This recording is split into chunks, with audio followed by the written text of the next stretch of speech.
I'm Phil, and oh wait, are we actually? We're streaming. Oh, I was so confused.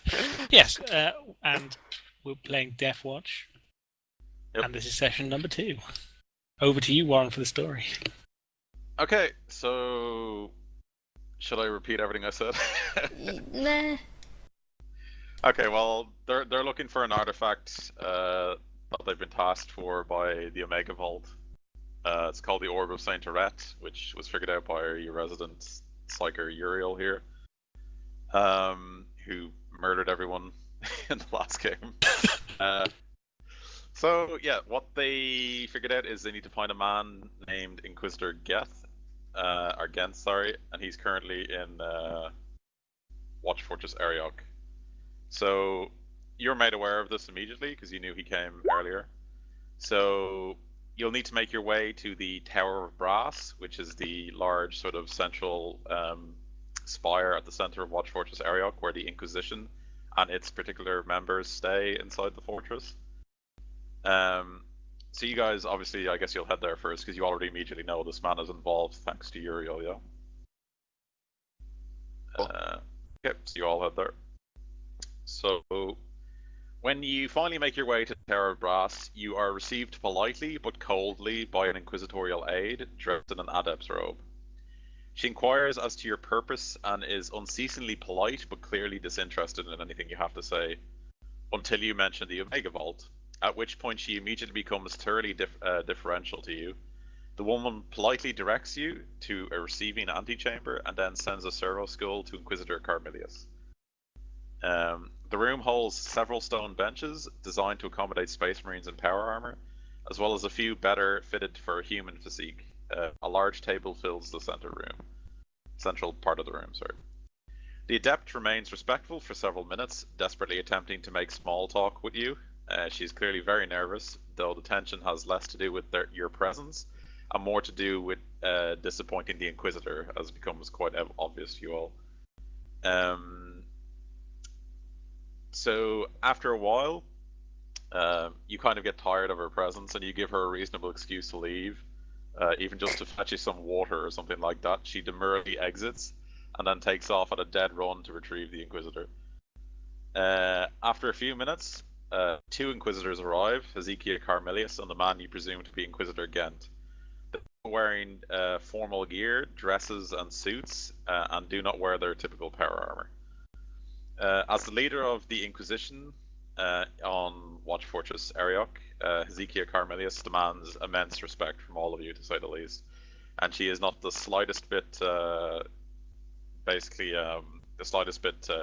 afraid or demur in your presence in the slightest. She's very clearly believes you know, you're better or you're superior, and she acts like it from the moment she enters the room. I challenge her to a duel. No, she is very much stronger than you, I'm not gonna lie. Storm Wardens. Yeah. So, as the leader of the Deathwatch assault on Herisor, however, Inquisitor Ghent has key information that you will need. Okay, so when the Inquisitors enter the antechamber, Carmilius does so in response to the summons, while Ghent has simply attended out of curiosity at his name being mentioned. The opening of the Omega Vault is a significant event, and both are concerned about its importance to the Inquisition. So normally I would just get Castor to say something at this point. Does anyone want to do it for him? Like to tell these Inquisitors why you've bothered them? I guess I'll go for it.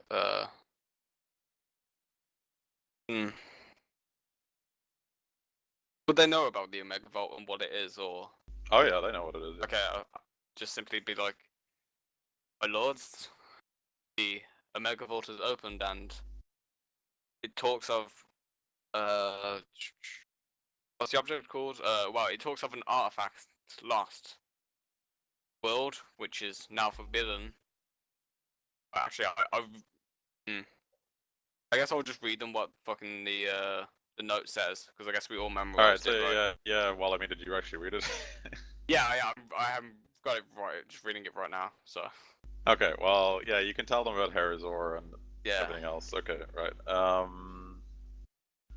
Right, the discussion from this point hinges entirely upon the material that you present to the Inquisitors. Initially, Ghent diplomatically defers to Camrilius as the Tower of Brass is her home. However, as soon as the text from the Omega Vault is shared, or you begin asking about Herisor, Ghent immediately takes the lead in the discussion that follows. He first asks you for a detailed description of the chamber that opened. When the size and shape of the repository is described to him, his face lightens up immensely. It is immediately clear that he knows exactly what the artifact that the altar is intending to hold. After an instant, however, his face darkens completely. He then recounts a story from his time cleansing Herisor. In 814 M41, he was aboard the strike cruiser Balerion, transporting a kill team of Deathwatch Space Marines, the Lux Veritas. During their travels, they became aware of the dire Tyranid threat present in Herisor. At that time, Inquisitor Ghent took command of the vessel by Inquisitorial Edict and embarked the kill team, redirecting them to that threatened world to aid the Storm Wardens who had taken up defense of the planet. Over the course of the next 6 months, they fought a grueling campaign of surgical lightning strikes to cleanse the world of the Tyranid contagion. The battles were hard fought, and the Deathwatch Space Marines were slain to a man in the ensuing battles. Ultimately, the Inquisitor believed that the world was cleansed of the threat, though he chose to reclassify the planet so that others might be spared. It is now a forbidden world. Numerous satellites were left in orbit, broadcasting warning messages as part of the effort to ward other Imperial craft from the system. Ghent realizes that even if the world was clean, it might once be again attacked by the Tyranid swarm. Similarly, if a few Xenos might have escaped his notice, they could potentially breed a population large enough to conquer the world in the absence of Imperial forces. So once he's provided the background information regarding Herisor, he takes a deep breath and prepares to dive into the specific details that are relevant to the investigation at hand. He recalls that there was one particular temple of interest on Herisor. Its origins were unclear, but it clearly dated back at least to the time of the Jericho sector, before the Age of Strife. The old maps, which Ghent used to coordinate the cleansing of the planet, featured it prominently. However, there was little indication of the structure's devotion, and no good records of its construction. Roughly 2/3 of the way through the invasion, he sent a kill team, designated Lux Veritas, to recontier the temple. Ghent also sent his personal aides, named Darius Fine, to accompany the kill team. It was Fine's responsibility to identify any artifacts of interest so that they could be safely recovered for future processing, rather than be lost to the Tyranid horde. One artifact of particular interest was identified during this quick survey, and information was reported back through the Vox communication systems. Apparently, the artifact was an orb of indeterminate origin but immense power, which measured roughly 30 centimeters in diameter. Preliminary reports indicate that it bore a potent psychic signature. While it was encased within an Imperial temple, its precise origins and purpose were unclear, but you now know what it does, Uriel, so you know it's an Elder orb. Yeah. Ghent explains that he trusted the veteran kill team Lux Veritas based upon their previous collective experience of centuries. Ghent had worked closely with Brother Dekaru during previous assignments in the Reach, particularly on several incidents dealing with unidentified Xenos creatures. Similarly, his experience with Techmarine Notice gave him great confidence that the Battle Brothers could be more than capable of identifying and retrieving any artifacts of value. He also felt certain that the kill team would cooperate effectively with Fine, based upon his knowledge of all involved. This combination left him confident in the notion of sending the squad off on an extended detachment assignment, in spite of the ever-present dangers posed by the swarm already active on Herisor. Before the Lux Veritas could complete their survey, however, a large Tyranid force swept directly through the target zone. The attackers apparently used subterranean passages to access the Temple Unknown, which gave the Battle Brothers little advance warning of the attack. They did place an initial request for aid, but all contact with the kill team and Fine were soon lost. All preliminary indications suggest that the kill team members and Fine were slain to a man. At this point, so somebody should make a -10 scrutiny test right now while he's explaining this. I'm very bad at scrutiny. Someone else should do it. You can all I make have it. 21. You can all make it. -10. Yep, -10. Oof, Rita barely gets it. Okay, so Bermuda's already got it, so no one needs to bother rolling anyway. Okay, so Bermuda can barely tell that you realize he is withholding some information of some kind.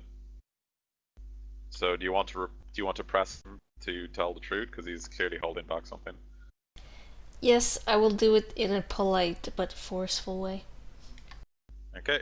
All Muda right. So screeches at him in a binary cant. yeah. So he sighs, and after being pressed for a while, he admits that Fine was reporting directly to him for the duration of the assignment. Fine was one of his cadre he sent along with them to recover the artifacts. The two men exchanged a few last words before the sub-agent's comlink went permanently offline. Fine admitted that he could hear a voice speaking to him as he held the orb. Fine noted that there was something about the voices that granted him composure and tranquility, even in the face of the immediate Xenos threat all around them. Ever since then, Ghent has sought to gain any additional information about the artifact. However, he has not been able to find any definitive answers about its origins or its purposes since the mission several decades ago. Left with a lack of information, Ghent simply names the object as the Sphere of Saint Eret. Several weeks passed after the loss of the kill team and the agent they guarded. The fighting on Herisor was intense, and resources were thinly stretched as the campaign wore on. By the time Ghent was able to devote additional assets to once more clear the area and investigate the cause of the tragic loss of the Lux Veritas kill team, several weeks had already passed. Ghent apologetically admits that the follow-up investigation was never completed to his usual rigorous standards. By the time an opportunity arose, the Balerion was desperately in need of a resupply, as were the Imperial forces on the ground. Instead, a curious survey was conducted, which showed only minimal evidence that a conflict had ever even taken place. A few pieces of ceramite from a Space Marine's power armor were found at the site, along with multiple impact sites from bolter weapons from an Astartes bolter. Some of the ceramite pieces were clearly fragments of Fine's body armor. At the time, it was reasonable to conclude that the Tyranids had consumed the remains of all the fallen, as well as the missing artifact. Neither of the Inquisitors present are aware of any Deathwatch Inquisition visits to Herisor since the Balerians' departure nearly 30 years ago, or of any Imperial assets exploring Herisor in the last 3 decades. Deathwatch resources are currently stretched thin throughout the Reach, combating the Tyranid, Tau, and Chaos threats. A routine inspection visit to verify the absence of any Xenos activity is scheduled to take place within the next 200 years. Ghent is clearly not happy about that fact. He would like to travel there directly, but he has been too burdened by other issues that require immediate attention. Based upon the direction of the conversation, he clearly expects that you will be headed to the world to recover the artifact for the Omega Vault. He requests that you share any reports with him directly, particularly anything regarding information about the sphere. If necessary to ensure your cooperation, Ghent admits that he knows a few legends from Herisor about the sphere's origin. He's willing to share these, though he's uncertain of their relevance to the mission at hand. So, do you agree to share any and all information from the mission with him once you I complete it? say, we will have to see upon what information we can share with you, Inquisitor, and we do not need of legends when we already know what the artifact is. So his eyes sort of light up and gasp for a minute, and he just sort of mouths out, "How? How do you know?" By the power of the war, my friend. So do you want to tell him what it is? I just look at Uriel and then let him take lead. I like the way the new guy in the team is like, Yeah. We're actually setting him up for a fall. We think that this Ghent's gonna treat him bad. I was actually going to say that your new guy is a Storm Warden, correct? Yeah. Yeah, so I was going to say that Lorgat's position on the kill team is because he was one of the Storm Wardens that took part in the conflict on Herisor 30 years ago. That's okay with you, because that ties you into it. After this, I was like, I might write that into my backstory. Yeah, because that would be a good reason as to why they assign you to this kill team. Yeah. So then, would I know of, in passing, or if... No, the Deathwatch operated, independently from the Storm Wardens. So the Storm Wardens wouldn't have known anything. You only joined the Deathwatch after it, maybe. Yeah, so from my being on there, would I have known if it was capable of an Eldar ship to slip past the fleet that we had there? Or the single ship, I guess? It's very unlikely the Eldar were ever there. It's probably just one of their lost orbs from like millennia ago, if you know what I mean. But someone went to recover it though, so It's possible, yeah. Tyranids wouldn't give a shit. So. Well, no one that they know of went to recover it. The orb could still be on Herisor. Oh, They have okay. no idea. It's just it was lost after Lux Veritas was killed or disappeared. Mhm. Maybe the Tyranids consumed it. Who knows? Pooped it out. So yeah, I tell him that as I went into the room and saw the podium where the orb was contained previously, its strong psychic presence allowed me to see beyond the veil and determine its past uses and tell him the name of it, which I have personally forgotten. Well, it has no name. It's actually an Eldar. It's called a Warpstone. If you're interested. Okay, I'll say a warp stone. It is an Eldar device, and it is used to shape the warp around it. It would be incredibly useful in the hands of our enemies. We must keep it from them. Okay, so he's very thankful for you for releasing this information since it's basically plagued us the last 3 days. So he immediately shares any and all additional information with you that he can, which is mostly useless since it was basically myths, which more or less give you no information because you actually know exactly what it is now. So you knew more than he did, really, except about the last mission. So yeah, this is actually interesting. So because you've helped him greatly, he offers to give you personal gear from his Cadra's detachment. So your new requisition rating is 120. I got so much wreck. Yeah. So it was 95 and now it's 120. So if there's anything else you guys want to buy, now would be the time. That again is an extra 24. Yeah. No, again, yeah, an extra 25, yeah. How convenient. For that's fucking buying 2 more metal bombs. Do you not want another Land Raider? With one each. shit. Just get one each. That's fine. Oh wait, oh, a The second sad Land thing, the Raider. sad thing is, you probably could get one each. That's like what's hilarious. Well, Oh, I'm getting a red dot sight. I gave some one away, and I don't know how much I've actually gave away now. So the problem. I'll just put the 25 into the pool because You gave away 1, and you gave away 10. yeah. So you gave away 11. Alright. 20. So you guys know very likely that if there is anything left alive in Herisor, it's probably Tyranids. Alright. Oh, Tyranids. Oh, okay. So Hellfire rounds might be handy all around, to be honest. Yeah. How much are Hellfire rounds? Oh, they're in the core somewhere. Yeah. 25 right. Well, there we go. That's perfect then. So did we receive 120 rec, or did it just go up from 95 to 120? It just went up 95 to 120, so you gain an We extra gain- 25. Yeah, okay. Yeah, which is conveniently enough to buy a Hellfire round. So, Interesting. how does that work? Could I use that for a heavy bolter? It costs more for heavy bolter weapons. If you check the errata, it explains it. Uh-huh. 50.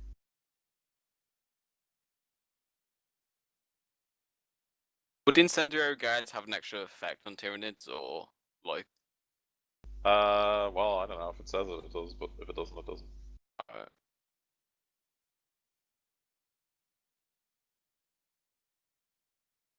But yeah, if I remember correctly, heavy bolter weapons cost an extra 5 requisition when you buy the rounds, so like it'd be 30 or something for the Hellfire, if I remember correctly.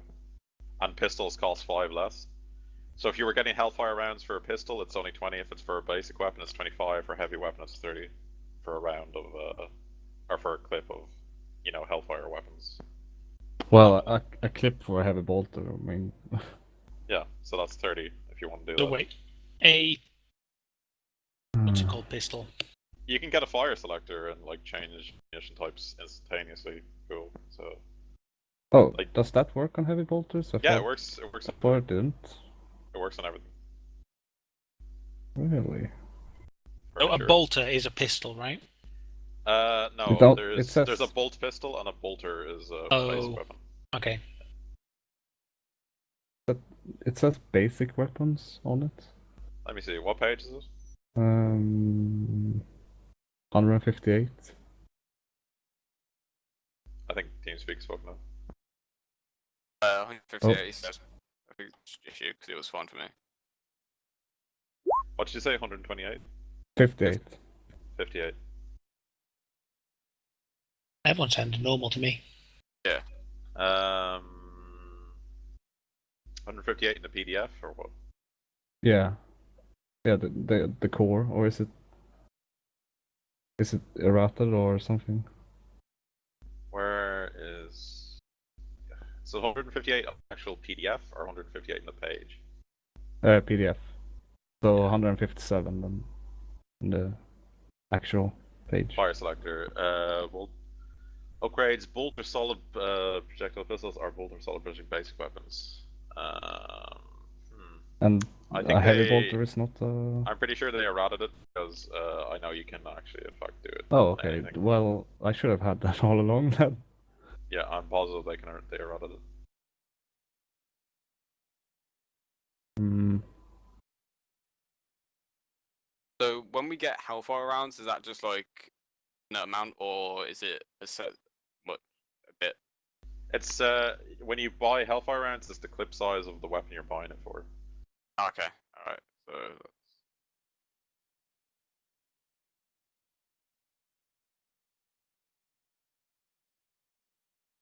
Yeah, they errated it. It's you can get it on anything. Is it still only 2 rec? Yep. Oh shit.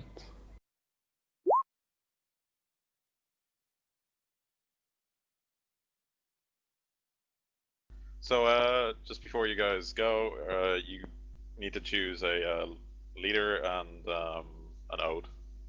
And bear in mind, Space Wolves. Okay, you guys don't all have to take the same oath for the record. Some of you guys can take solo oaths, like the Space Wolves have their own oaths. Imperial Fists do, Crimson Fists. You'll have to look up the chapter you're in, but a lot of your chapters can take your own oaths. But if you don't take your own oath, you take whatever the group takes. So just bear that in mind. I would fight, like literally challenge Castor to a duel for the honor of leading the squad. Oh my god. Alright, well he's not here, so what do you want me to say? Like, I mean... Yeah, like...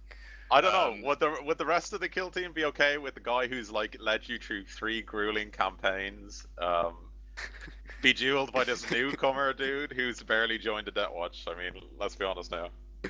Hell no. No. I used dominate on the new guy.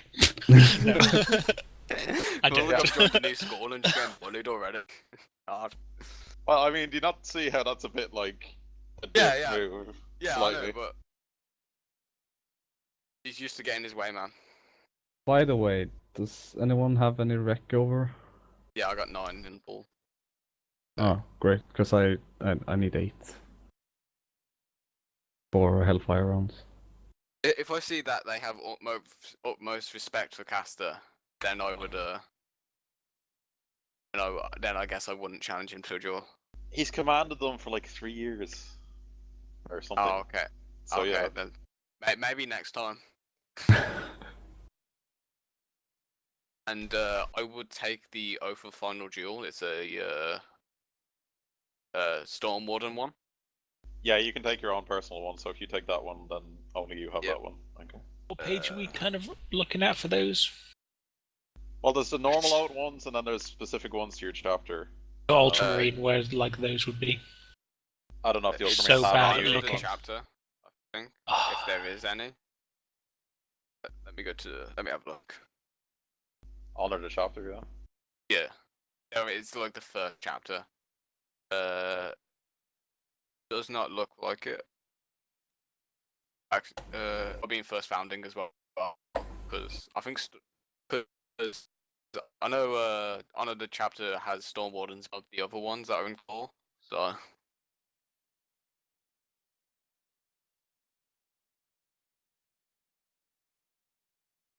All the PDFs in the world. Alright.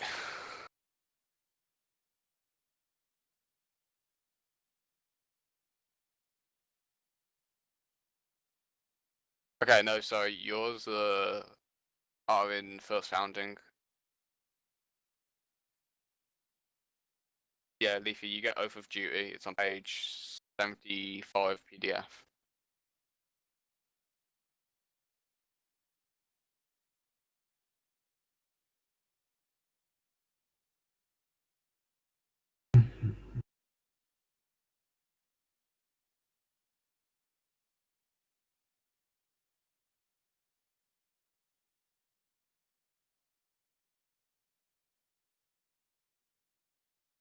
Yeah, there's additional squad and solo mode abilities. I wonder if Castor knew about.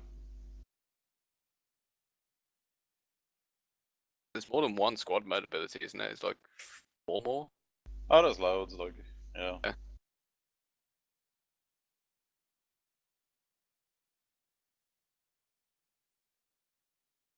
Yeah, so there's new Oaths of Duty and Oath of Duty if you want to take that.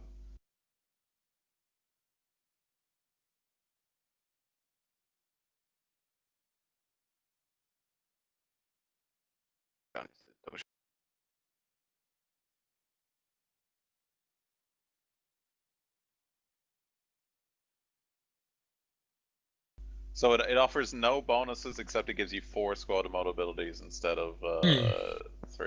Right. And that would be something that I'd basically just given an extra one to Castor to use, kind of thing. Seems like it. I would think he would have to take it right to get that. Yeah, I effect. think he has to take it as the leader. Yeah, seems like a leader specific one. Yeah.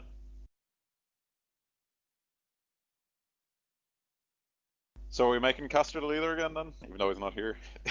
I vote yes. It's how much we trust in his leadership abilities. He's like AFK in the brain, and you trust his leadership abilities. Yeah. Yep. Dealer of demons. Glorious Castor, dealer of demons. So I don't Micro know. orphans. What oath do you guys think you should take? Wait, we're going to a Tyranid infested world, right? Well, I mean, all indications say that Herisor is just a dead world, but there could be Tyranids left. Yeah, there's most likely Tyranids left. Or Eldar. Or Chaos. We don't need willpower, I can tell you that. Yeah, like, so it would either be trying to see where the list of all the. So, as a technical marine, you can get 2 cohesion, 10 to willpower, or 1 renown per objective. Or the 4-1. So, To be honest, it's either the 4-1 or the cohesion. That's what he'd like the most, I think. yeah. Also, tactical stating. I would say go for the 4 squad mode ability one. The 4-1, so the Oath of Duty. Yeah. Okay, so Yeah, Oath of that's Duty my then. vote anyway. So I think he'd probably say that. Castor's Fellowship is 5, and his command is. Where is his command? There's his command. Oh no, that's not command. Yeah, that's command. Alright, 1, 2, 3. Okay, so he gains 8 cohesion to start off with. Does anyone have anything else that generates cohesion, like armor or something that we don't know about? My armor gives 1. Okay, so you're on 9 cohesion. Anyone else have anything else that gives cohesion? I'm fucking awesome. Yeah, I think my armor does. Okay, Lead check from it. the front bonus. Oh, I mean, I rolled on my Terminator armor last time, and it gave me a lead from the front bonus. Do I have to roll again? No, you Mine have the should get same 1. Terminator. Okay, so you have the same Terminator armor. Cool. So okay, so yours gives 1 as well, Bill. Yeah. Okay, so you guys will start with 10 cohesion then. So let me just write that down somewhere. In Castor's thing. How does it work? I've taken a different oath to the squad commander, like anything, or. Well, what did you take the Oath of Gloria? No, oath of it's my just yeah, what's it called? Oath of the final duel. Chapter. So yeah, What page Okay. is on? 25 PDF of the chapter. Okay, let me get that up. It basically means that I get a +10 to weapon skill when engaged in single combat with an enemy. You ain't going to be engaged in single combat. Oh, I'm going to engage in everything in single combat, because then I get a plus 20 on my weapon. He doesn't remember how he died. I do, but Every so time you go in, I'm teleporting next to you, mate. yeah, you can use the squad mode abilities, but they only affect you.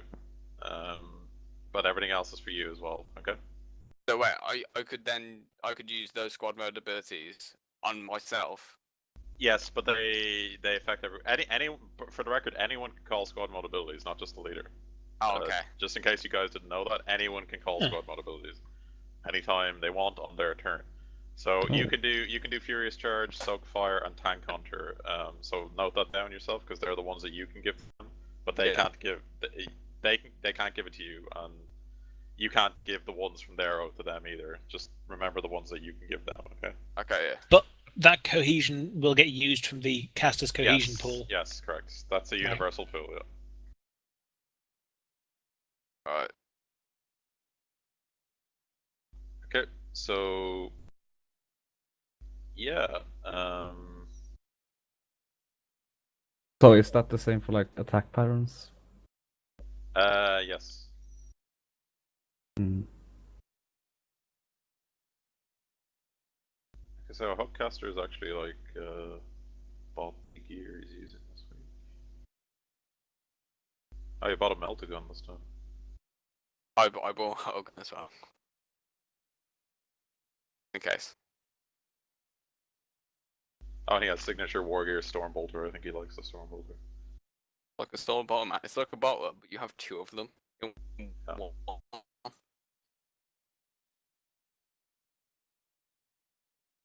Okay, so everybody okay with their requisition? Nothing else to buy? Nope. Okay.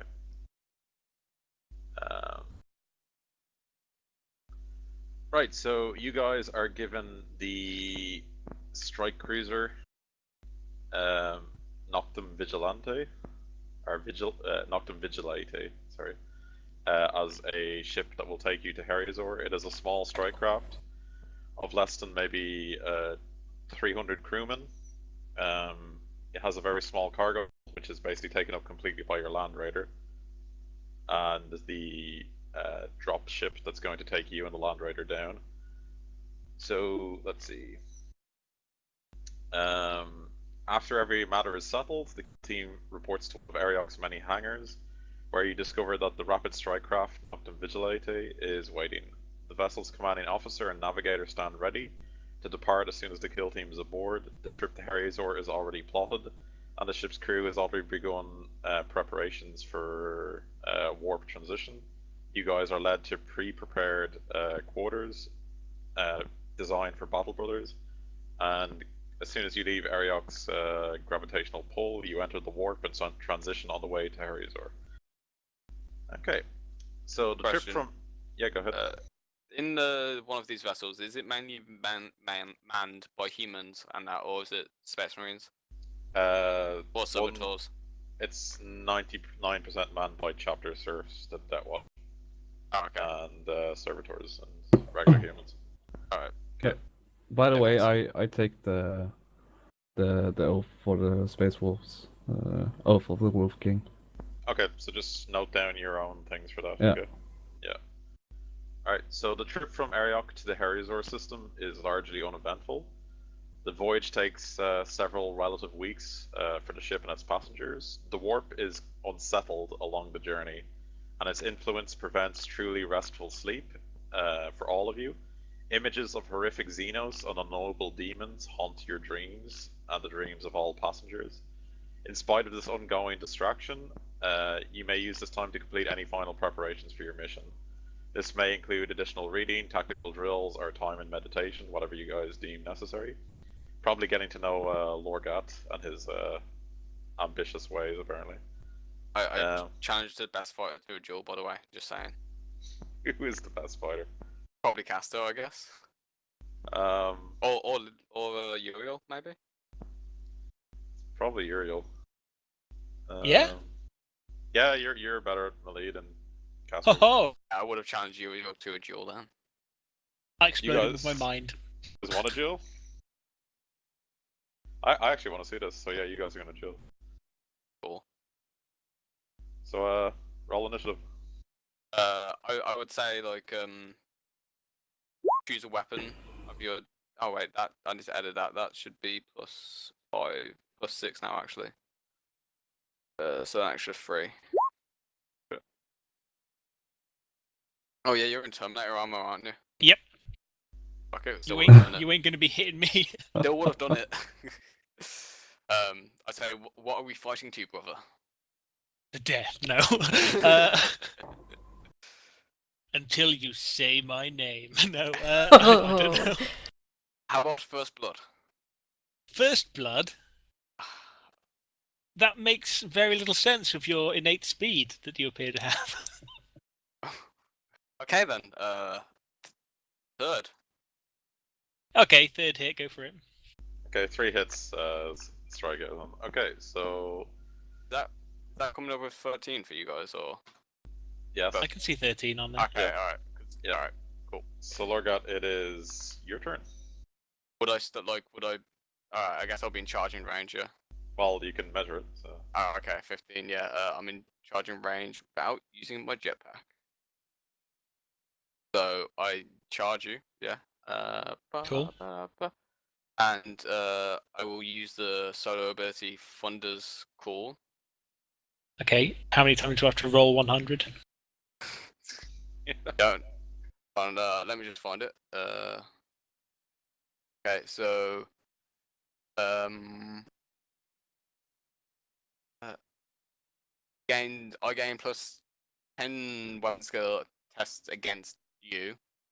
As long as I'm engaged in melee combat with the target, it suffers a -10 to make attacks against anyone but the Storm Warden Adamar.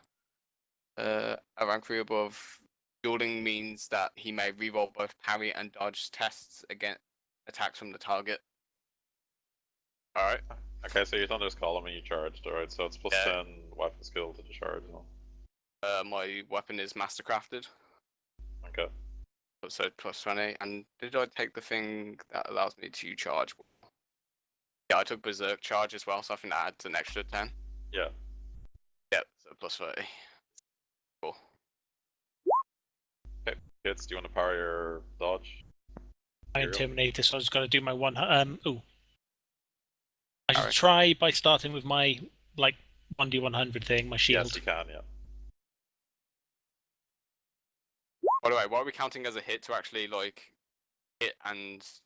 Any hit that does damage is considered a hit. Okay. But Okay. we won't actually deal damage. It's just going to be a feint. Okay.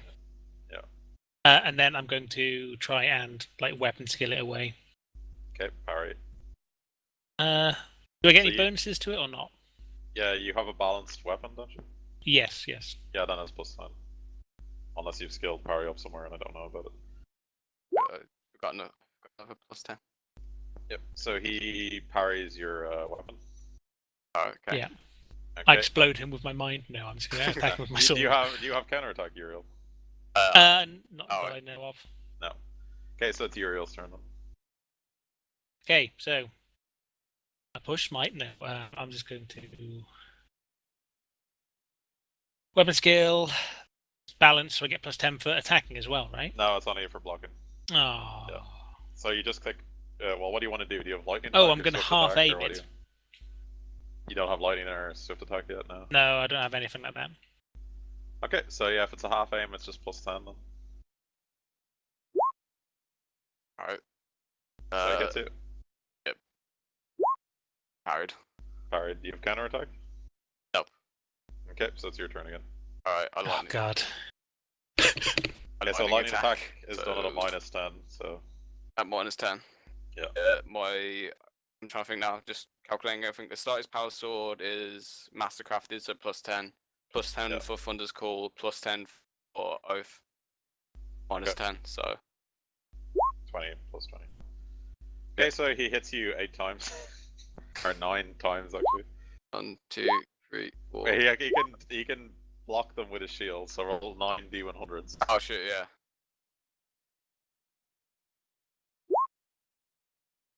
Okay, so no joy, no joy, no joy, no joy. Yes, one gets no through. joy, yeah. So everything but one gets through. So roll. He can 6. roll parry now. Oh yeah. Yeah. So parry plus weapon skill plus 10. He parries 1. So another. So basically, you hit with 9 attacks. 2 of them got blocked or parried. Alright, so yeah. So 7 of them went through. So let me just calculate this. So where did you hit him? You hit him in the head actually with the first attack. Yeah, that's So- 26 by the way. Yeah, Rolls. so it would have gone head. Yeah, it probably this will end it anyway. So you hit him in the head. You have 14 armor in the head, right? Yep. So that reduces to 8. What's your toughness? It's gone up. I think Moon. Toughness is 50, so 10. Okay, so just 18 damage. So you do take damage from the first one, from the second one, and the third one. So he beats you. A fine duel, brother. Hey. You are very skilled with the sword. If I had have shot you with lightning, you'd be dead. Yes, there are other ways to damage an enemy, but I shall not disregard your way of fighting. Should do It is this more effective. often, brother. Yeah, I enjoyed it immensely. If we were not on this ship, and we cared not for the surroundings, Well, things might have gone differently. maybe one day such an event will happen, but I hope not, brother. I too. Okay. Alright, so you guys, let's get back to what's going on then. Sorry, I wanted to do that. Yep. So, let's see. Okay, so after roughly actually, let's see where Herisor is on the map. So Herisor is, where is it? Herisor. Yeah, there it is. So Herisor is here. If you guys can see it. So it takes you about 3 months to actually reach Herisor, due to a number of reasons, mostly interruption from the Shadow of the Warp, given off by High Fleet Dagon, and transition past the Hadex Anomaly takes at least 2 months of arduous travel. Okay, so as soon as the Voidcraft makes a successful transition from the Immaterium into real space again, at the edge of the Herisor system, alarm klaxons provide all the crew and passengers with ample warning to strap in prior to the transition between the warp and real space. From your perspective, as passengers on the vessel, the transition seems to take place without incident. Alarmingly though, after only a few minutes, the ship's commanding officer, one Commander Huang, his name is Huang, summons you to the bridge. So I presume you all go to the bridge, yeah? Yeah. Okay. As you enter the bridge, the usual calm and professional image of a Imperial ship is broken. Most of the crew members and servitors are silently tending to the rituals required by their workstations. However, Commander Huang is surrounded by 2 adepts and a servitor. Approaching his command throne, you see that the commander is reviewing a lengthy scroll that the servitors appear to be unspooling from their mouths. The 2 adepts are both fighting for the commander's full attention, so intently that they seem oblivious to your approach. Taking a moment to eavesdrop the conversation before you approach, you can readily infer the nature of the conversation. One of the adepts is describing the wreckage that has been describing an amount of wreckage that has been identified, clarifying that it appears to be a mixture of inorganic and organic elements. The other adept is determinedly trying to persuade the commander to immediately leave the system in response to an inquisitorial warning beacon. So your conversation begins. When you make your presence known, Huang immediately dismisses the adepts as well as the servitor, who respools the scroll as he steps inside of the bridge. The commander first graciously thanks you for coming to the bridge so quickly. Then he explains that they have discovered 2 items of interest, one of which was expected and the other which is a surprise. The expected information is that the Inquisition satellites, the beacons which they left in orbit, still seem to remain in orbit. These systems immediately identify Herisor as a quarantined world to any approaching ships. Nocta Vigilante, has already sent routine queries to the probes under the authority of the Inquisition and received its recordings. According to these data spools, there has only been a single Imperial vessel that traveled into the system since Inquisitor Ghent departed 3 decades ago. If pressed on this point, the commander admits that it is possible that a vessel, particularly one of Xenos origin, might have traveled through the system without being detected. The beacons are limited by the choices of the Adeptus Mechanicus who constructed them, and might fail to detect a vessel that does not conform to standard Imperial design expectations. The more surprising information is that the single vessel that did arrive was an Imperial frigate, identified as the Just Reward. According to Deathwatch records, this vessel was assigned to the Ashless Crusade. It should be actively ferrying troops throughout the Orpheus salient and nowhere near this sector. As their records are not completely current, however, with regards to every vessel assigned to the Crusade, Huang cannot offer any explanation for why it might have been so far from any active war front. However, he can verify its current location. The frigate has crash-landed onto Herisor's surface. Even from the edge of the system, he can detect the wreckage upon the surface. Information obtained from the beacons offers little explanation as to why or how the craft entered Herisor's atmosphere or crashed upon the planet. The frigate is certainly not designed for atmospheric entry, as it was the only vessel observed in the system. There's no evidence that it was directly involved in any sort of conflict that might have left it severely damaged. Neither Nocta Vigilante's augurs nor the reports from the beacons show any marked increases in the amount of debris present in the orbit around Herisor since Ghent's departure 3 decades ago. If a major conflict has taken place at this location in between those times, both of those systems should at least be able to find some trace of wreckage.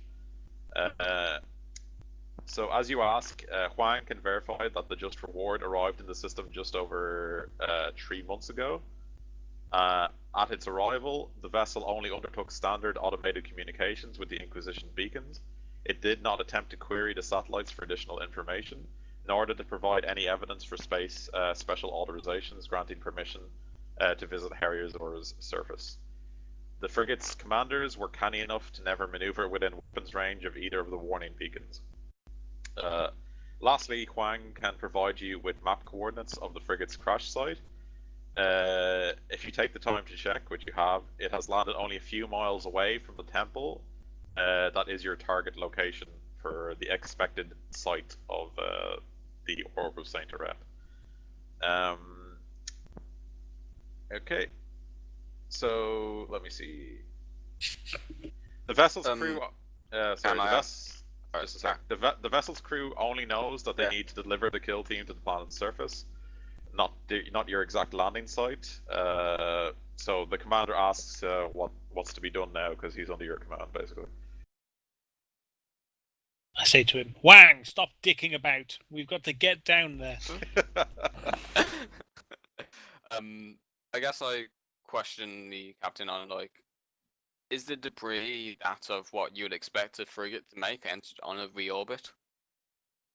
No, the current debris here, he says, is the same debris that was left after the large battle. The actual ship that crashed, like, can we get a reading of it to see, like, if it is an actual Imperial ship? Yeah, he says the debris is the debris in size and the mass is standard with the remains of an Imperial frigate. Alright. I think we should aim for near, but not directly at the Imperial frigate with our landing device. I think we should go in between the temple and the frigate itself, and hopefully cut off anything that's trying to get there. Well, it's been there for 3 months. 3 months. Yeah. What is priority? Investigating this frigate or the temple to see if the artifact is there? Ooh, I actually have to give you your mission objectives, don't I? Yep. Okay. I think it probably makes sense to stop their way of potentially getting off the planet, so maybe take the ship first. Let me just fix the thing.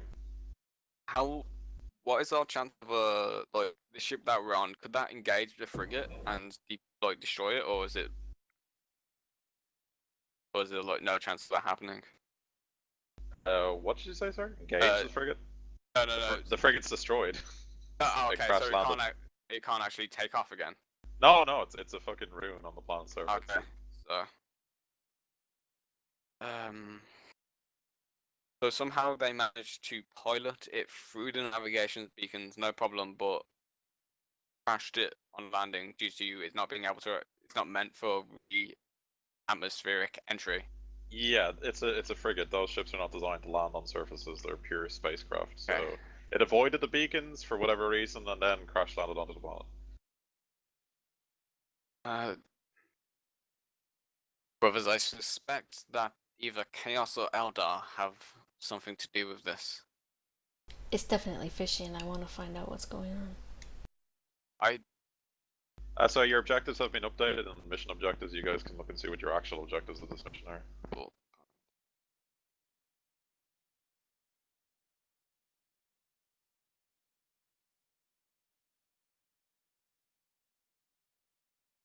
I asked for an spec sweep of the planet and see if there's any other vessels of any kind.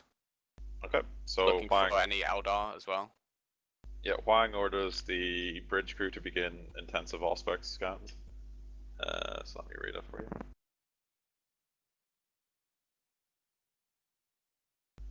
Okay, so intensive auspex scans reveal that besides the ruined cities and other things that are left on Herisor's surface, there is no indication that there's any crashed vessel that has crashed recently.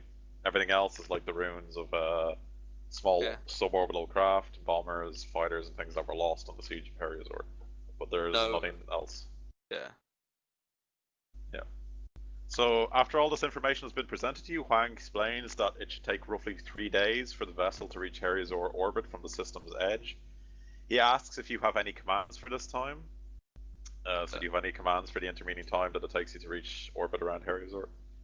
I guess I would suggest that we should keep an eye on anything trying to leave West. And steer clear of the weapons beacons. I know they could. They're not going to be attacking us because they know we're friendly. Do they? Do we know that? Well, he asks. He looks at you and says, "I could attempt to initiate communication with the wreckage, my lords, if that's what your command is." Unless, of course, you want to approach this stealthily. Yeah, I'll say keep it silent, Captain. Okay.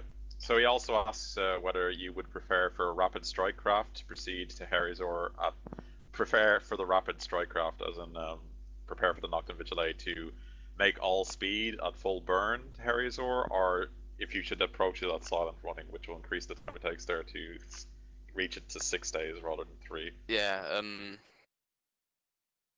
Could they, from the scan, could they recognize if the crash ship has some power left? Like, if somehow one of the systems is still awake?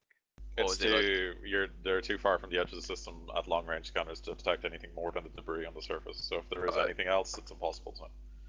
And what would like that might be the right approach here. What might be the what, sorry? The right approach. Oh, the right Stealth. approach. Well, he's just basically asking you. You can do it 3 ways. You can go at normal speed, which will take 3 days. You can go at stealth speed, which will mean you're mostly undetectable, but it will take 6 days. Or you can burn the engines as fast as they can go and get there in 1 day. But you'll be blaring off any warning signals if anyone is carefully watching the stars, basically. I'd like to enter stealthily, and like, as we get closer and closer, just try to take more readings to find out any additional information before we land, if possible. Elf is of the essence, but I think it be of some haste because they've been there for 3 months, so we don't know if they already have retrieved the artifact and are making plans to get off-world. Well, they crashed their ship into the surface. I don't know if that was a good plan if they were trying to escape at some Yeah, point. but it's Eldar, so they could have other means of escaping, so... Well, you're presuming it's Eldar. Yeah, I'm presuming it's Eldar. But, Fuck. The choice is yours, gentlemen and ladies. Trust me. I vote normal speed. Stealth Yeah. speed. Either stealth or normal for me. I don't want to rush. Well, normally I just go with whatever Castor says because he's the leader, but he's not here right now, so it's going to be a vote. So you guys just, anyone for stealth, just type stealth, anyone for normal, type normal, anyone for speed, type speed.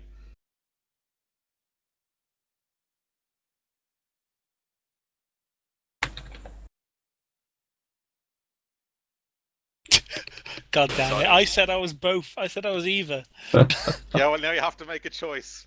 It's up Yeah. to you. Roll a You have D100. to I'm you rolling, have the yeah, swing vote. rolling 1d2. Oh, that's tactical. I'll roll. I'll roll to see what I do. One is normal. We're going in Aw. stealth. Okay, so you're going in stealthy. Okay, so Bang gives the orders for stealth systems to engage. All the unnecessary electrical parts of the Nocta Vigile is disabled. Burn goes down to half thrust, and you guys spend the next 6 days in mostly low lighting and low electrical give off, basically preparing for your journey to Herisor. Can we still monitor the planet? Yeah, you can monitor the planet, but it's very hard to get any relevant information because you're basically using as few electronical signals as possible. Okay, so right, so you guys are given the necessary landing ship to deploy yourself and your land raider. Let me see. Okay. Right, so fair enough. Let's see what happens. Okay.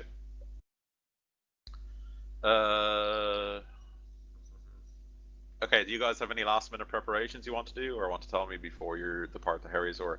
Your ship comes into orbit around Herisor itself, and it makes ready to deploy your landing shuttle with your land raider. What weapons does the ship have? It's only a rapid strike crew. It has like some minor macro batteries, but other than that, it doesn't really have any advanced weapons for orbital bombardment or anything. Alright, okay, I guess I go to Wang and I say, "Thank you for preparing this precision pinprick penetration." God damn it. I guess I'll be like, make sure no ship enters the atmosphere, and you can alert us of if anything leaves the planet, and if you can engage. Okay, so he says he will monitor all orbital communications, and if anyone tries to depart, the ship will attempt to intercept it. Oh, do we know if the ship has a teleportorium or whatever it is? No, it does not teleport. Oh, okay. So any teleport homes you bought are useless. God damn it. Okay, so let me see. Well, actually, before I ask how close the fleet is, your first salient fleet. It's a good while off. Alright. So Yeah. if we needed their assistance, it would take them like a couple of weeks or Well, so something. far as the fleet is concerned, Herisor is an abandoned world, so there's no reason to go anywhere near it. So the next nearest help is at least a month or two away at best. Okay. Okay, so judging from the atmospheric relays on the ship that are being transported to your shuttlecraft as you guys strap in, and the small crew of 12 makes ready to depart with your land raider in tow, Herisor's atmospheric conditions and climate are much as Inquisitor Ghent described, and can be seen in Herisor's Gazette, or well, the Herisor handout. The planet's surface is largely cold and barren.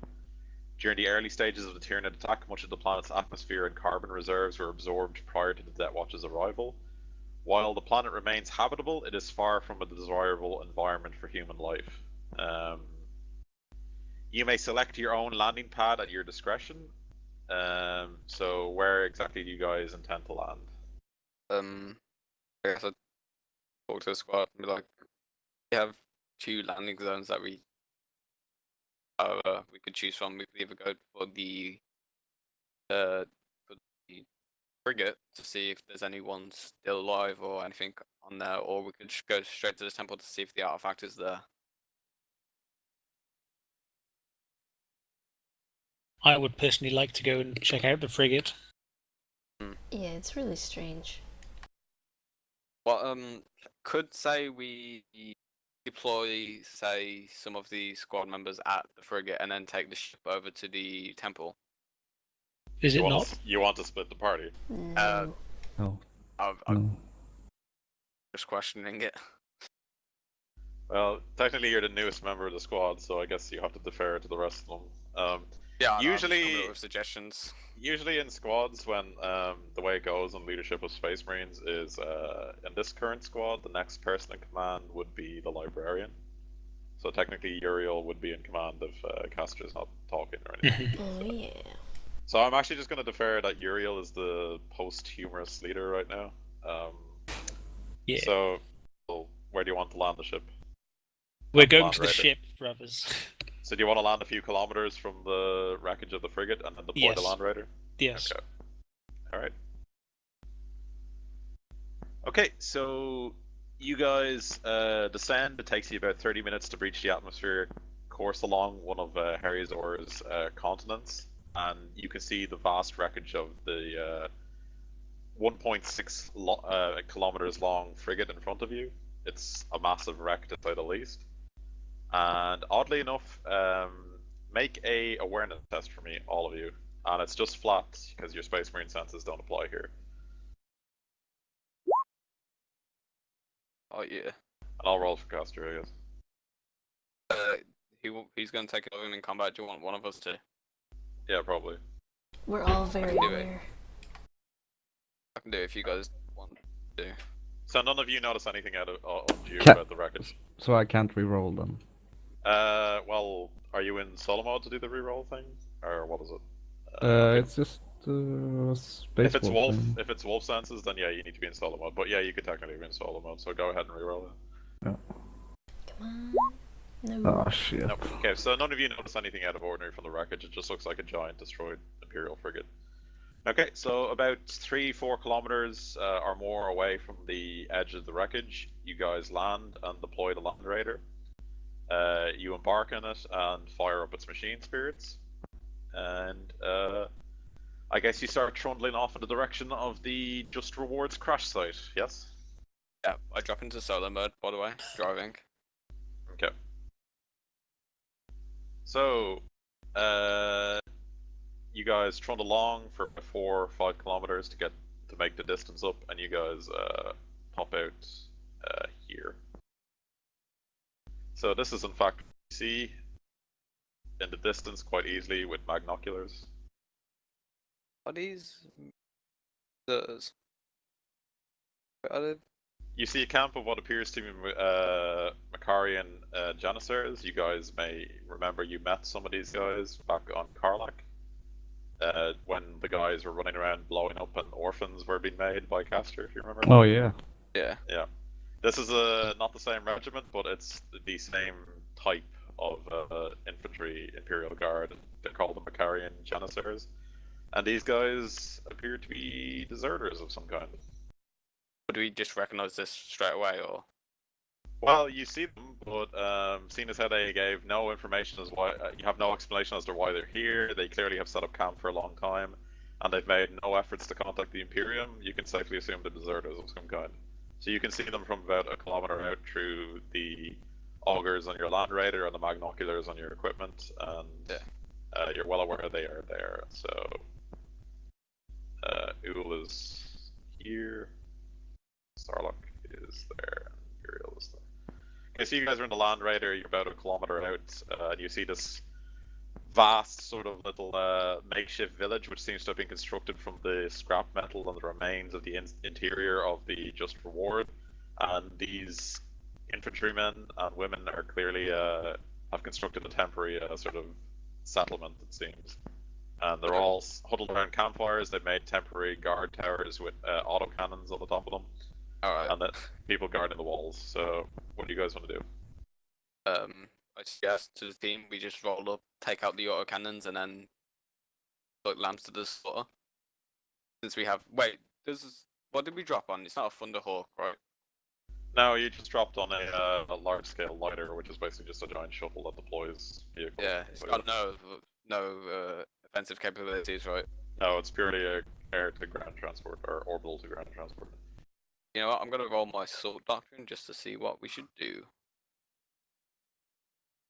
I don't know shit. Who's driving the Land Raider? You are, I am. right? Yeah. Yeah. So I'll give you control of the Land Raider. Cool. So yeah, now you should be able to control it. So Wait, Yeah. bear in mind you're not exactly there right now. It's just you're like a kilometer back, so it's up to you guys to decide what to do. If you approach like straight up to where you are on the map now, they will see you a long time ago. Because Land Raiders are not subtle things. what's the range of an autocannon?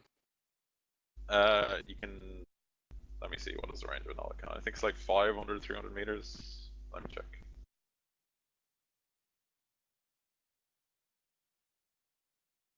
It is autocannon. 300 meters. 300 meters. Okay. I suggest that we get within 150 meters, so all's heavy bolter can start picking off targets, and those last cannons can take out the autocannon batteries. Would I, before we start moving or anything, I'd like to use another psychic power. Oh yeah. Yeah, sure. I'd like to try using Augury, which allows me to read the Emperor's Tarot for a specific individual, and I will be reading. What's your character called again, Molly? God damn it. Lorgat? Lorgath's power, his tarot. Okay, this is interesting. Let's do this. Yeah, so it's not opposed, and it's an extended test. I don't know quite what that means. So it's a psychic power. What page? What page is it? PDF 193 of Deathwatch Core. So how do you do this? You just like grab them to start reading my like shit. Augury, yeah? Yep. Okay, so by reading the Emperor's Tarot for a specific individual, the psychic, basically you read the Emperor, it's like cards, if you know what I mean. Yeah. For a specific individual, the psychic can grant insight into what troubles lay ahead. During the reading, both the psychic and the subject must remain in contact, and no other actions may be taken by either of them. The psychic can ask a specific question. It can be as detailed as, what must my battle brother overcome if they are to enter the Patriarch's lair, or as broad as, what dangers face the chapter. After that, the psychic reads the Emperor's Tarot for the subject, and concentrate on the questions asked at the end. Okay, so yeah. So it's extended tests. So basically, yeah, let me look up extended. Because I've never done it before, actually. Does it mean I have to make like multiple rolls or something? Yeah, probably. Let me just read it quick. What are you trying to get about me? Like, if I'm gonna fuck up or some shit? No, it's more like I can say like, if we roll up, are these things gonna like instantly attack us? Basically, stuff like that. I could ask like a question like that. Yes. In the case of extended actions, the number of full actions required to activate the power is indicated by the number of brackets detail. Okay, so right. So 10. because it's basically it would take 10 full rounds for you to read it, but because you guys aren't in combat, it's basically just 60. It's basically just a minute of reading. Okay. So, it's definitely not something you want to do in combat. Yeah. Take out a fucking deck of cards and start telling its fortune. So you just make a standard test. You can choose to push it or not. Generally, I wouldn't push that. In fact, I'd do that as fettered if I were you. Yeah, but the thing is, it's like I get results based on my power level. Yeah. Always push everything. So I get like 9+, which would be 10 if I pushed it. Yeah. But I don't know. Do you really want to push it, dude? I mean, no. I'm having horrific psychic powers like at the moment. I'm telling you, you can't have like horrible outcomes twice in one day. You've already got your horrible shit out of the way once, so you're in the clear today. If you summon a demon lord, I will fucking kill you. I swear, you've derailed my campaign so much. Okay. Okay. What? So if I, one sec. If I don't push, and just like unfettered it. Yeah. That's just whatever your psi rate is now. Right, okay. and it's no willpower bonuses or anything. Yeah. Okay. And you only call psychic phenomena on doubles. Oh, that's okay. That's fine then. That's fine. So, It's basically like what am I rolling then? Just flat willpower. flat willpower. Yeah. Boom. Is that a double? Yes, it is. 88. Yeah. Ah. Might as well pushed it. Okay, so it's a double. So roll 1d100 because you perilled. Alright, not that's that bad. 60. Oh, thank God. So I'm fine. Fart. I just fart. The Land Raider fills Okay. with a gust of horrendous wind. I missed you, Uriel. Alright, so what's your star rating then? Unfeathered? That's 7. That's 7. Okay, so Yeah. 7 to 8. Okay, the Psyker determines the most dangerous. Well, you have to actually ask me a question. Yeah, so... yeah.